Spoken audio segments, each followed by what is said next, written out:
Preste bem atenção na leitura da palavra de Deus. Livro de Números, Sefer Bemidbas, em língua hebraica, Livro das Contagens. Escrito por Moisés, eu chamo esse livro de O Diário de Moisés, escrito em aproximadamente 1400 anos antes de Cristo. Foi escrito no período em que Israel estava na trajetória a Cades Barneia, a Terra Santa, um traço que daria 16 a 25 dias, esse percurso, mas por conta da desobediência, da murmuração e do pecado, Israel vai ter que percorrer o mesmo trajeto em aproximadamente 39 anos e 8 meses a 40 anos. Livro de Números, capítulo 6, versículo 24 ao 27, está escrito assim: Que o Senhor te abençoe e te guarde. O Senhor faça resplandecer o seu rosto sobre ti e tenha misericórdia de ti. O Senhor sobre ti levante o seu rosto e te dê a paz. Assim porão o meu nome sobre os filhos de Israel e eu os abençoarei.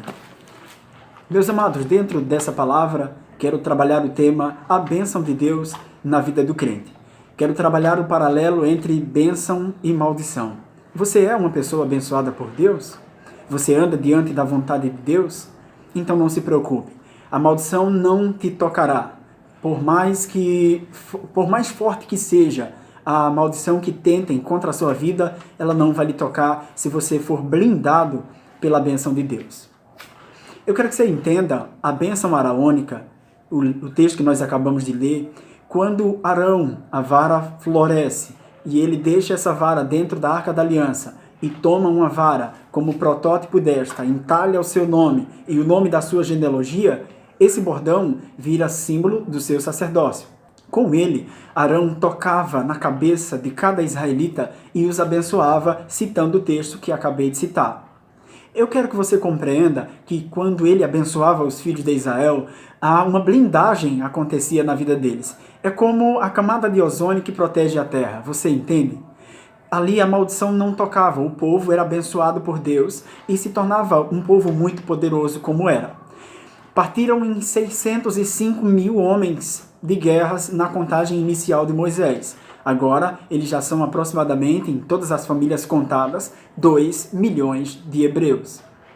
Quando Israel vence todas as pelejas e chega nas campinas de Moabe, Moabe vai se amedrontar demais no capítulo 22 de Números, que é onde quero chegar, da chegada deste grande povo. Antes de chegar no 22, eu quero citar para você que no capítulo 11, Moisés vai se entristecer bastante. E em Taberá, Deus vai mandar fogo do céu e vai consumir alguns que estão à banda do arraial por conta da murmuração contra o chamado de Deus na vida de Moisés. Não obstante a isso, ainda intrigaram-se do chamado de Miriam e de Arão, que são irmãos de Moisés. Chamaram a chamada de Deus de nepotismo, de favoritismo. E Deus não é Deus de barganha. Com isso, Moisés chega a pedir até para morrer de tanta angústia que ficou com relação ao seu povo. Mas Deus lhe dá força para prosseguir. No capítulo 17, o povo vai desconfiar da chamada de Arão e Deus vai fazer a vara de Arão florescer. No deserto do Sinai, meus irmãos, onde chovia 2 vezes por ano, só Deus para fazer uma árvore, uma vara seca, florescer. Deus chama eles com umas varas nas mãos, secas, já mostrando quem era eles, varas infrutíferas e murmuradores.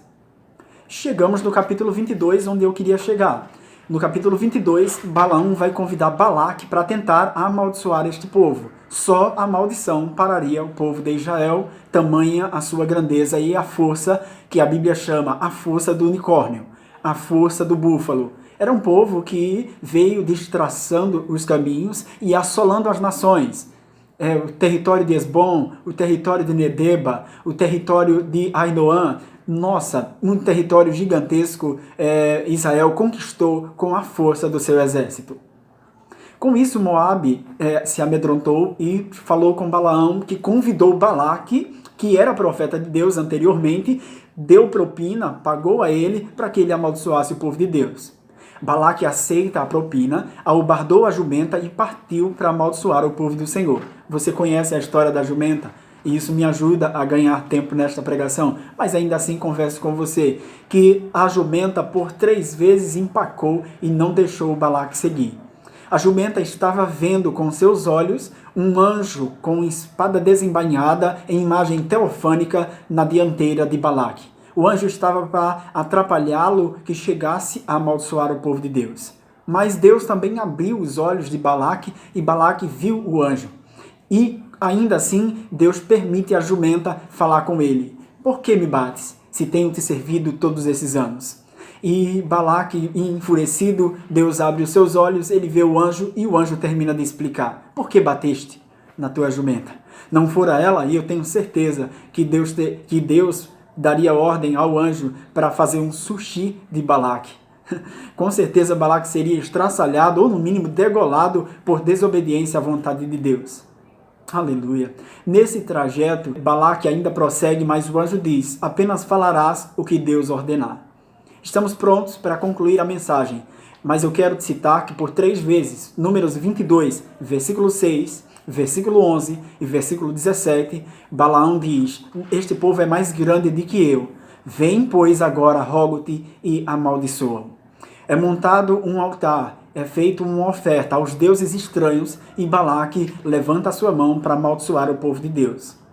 Acompanhe o texto comigo, a primeira tentativa de Balaque em amaldiçoar o povo de Deus. Livro de Números, capítulo 23, versículo 8, a primeira tentativa de Balaque em amaldiçoar o povo de Deus. Ele levanta a mão e Deus vai trocar as palavras da boca dele. Acompanhe o texto. Como amaldiçoarei o que Deus não amaldiçoa? Como detestarei quando o Senhor não detesta? Porque do cume das penhas o vejo, e dos outeiros o contemplo. Eis que este povo habitará só, e entre as gentes não será contado. Quem contará o pó de Jacó e o número da 4ª parte de Israel? A minha alma morra diante dos justos, e seja o meu fim como o seu. Meus amados, Balaque não era tolo de amaldiçoar o povo de Deus. Primeiro, porque o povo é abençoado por Deus. E uma vez abençoado, a maldição não toca. Seja assim também na minha e na sua vida. Se você é abençoado, a maldição não vai tocar. Na segunda tentativa, Balaque vai subir ao monte de Pisga. É um monte muito mais alto. E eu imagino a nação que ele está enxergando. Desde crianças até adultos, gado, prata e ouro, é uma nação gigantesca, poderosa e maravilhosa de se ver. Na segunda tentativa, ele vai levantar a mão para tentar amaldiçoar e ele vai citar exatamente esta grandeza de Israel. Veja comigo no texto. Números, capítulo 23, versículo 19 ao 23. Deus não é homem para que minta, nem filho do homem para que se arrependa. Porventura diria e não faria? Ou falaria e não confirmaria? Eis que recebi mandado de abençoar, pois ele tem abençoado e eu não posso revogar. Não viu iniquidade em Israel, nem contemplou maldade em Jacó. O Senhor Deus é com ele e nele, e entre eles se ouve o alarido de um rei. Deus tirou do Egito com suas mãos fortes e com a força do unicórnio, pois contra Jacó não vale encantamento nem adivinhação contra Israel. Nesse tempo se dirá de Jacó e de Israel, que coisa tem feito Deus. Exaltado seja Deus. Esse texto é simplesmente extraordinário e maravilhoso. A palavra de Deus fala que Deus não viu iniquidade em Israel. Deus está perdoando as falhas de Israel, mas eu quero vos dizer que o pecado tem uma consequência. Uma nação inteira, praticamente, vai padecer por conta da murmuração e do pecado. De toda a nação, apenas Josué e Caleb vão chegar na Terra Santa, na terra que manda leite e mel. Mas a maldição não toca o povo de Deus. Por boca do profeta Isaías, no capítulo 54 e o versículo 17, a palavra do Senhor é enfática e diz: toda ferramenta preparada contra ti não prosperará. Exaltado seja Deus. No capítulo 24 do livro de Números, no versículo 9, a terceira tentativa de Balaque em amaldiçoar o povo de Deus também é frustrada. Ouça o texto. Encurvou-se e deitou-se como um leão e como leoa. Quem o despertará? Bendito os que te abençoarem e maldito os que te amaldiçoarem. Meus amados, eu quero concluir esta palavra e quero também liberar esta bênção sobre a sua vida. Bendito os que te abençoarem e maldito os que te amaldiçoarem.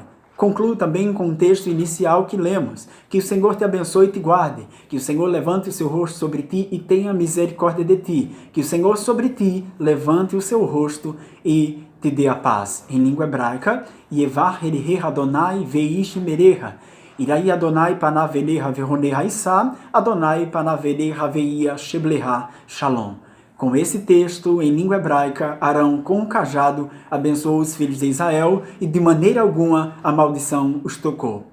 Nos capítulos que seguem, Balaque mesmo vai narrar grandes vitórias que Israel vai vencer através do poder de Deus nas suas vidas. O povo estava em pecado, murmurando e às vezes até mesmo ignorando a provisão de Deus, mas a maldição Deus nunca deixou que os alcançassem. Exaltado seja Deus. Não importa o modo que você esteja, é importante que você se volte para Deus cada dia. Todos os dias é dia de conversão. Todos os dias é dia de melhorarmos com Deus. Mas nunca viva em pecado. Nunca deixe o pecado lhe dominar totalmente. Pois se você estiver totalmente afastado da bênção de Deus, a maldição pode lhe tocar. Mas em nome do Senhor Jesus, o Espírito Santo de Deus me usa nesta tarde para te pedir, se aproxime de Deus. Achegai-vos a Deus e Ele se achegará a vós. Se inscreva em nosso canal, clique no sino das notificações para receber sempre vídeos novos e, por favor, compartilhe com seus amigos, irmãos e familiares. Precisamos crescer nesse projeto para a honra e glória do nome do Senhor Deus. Muito obrigado, que tenha um bom dia em nome de Jesus. Até a próxima.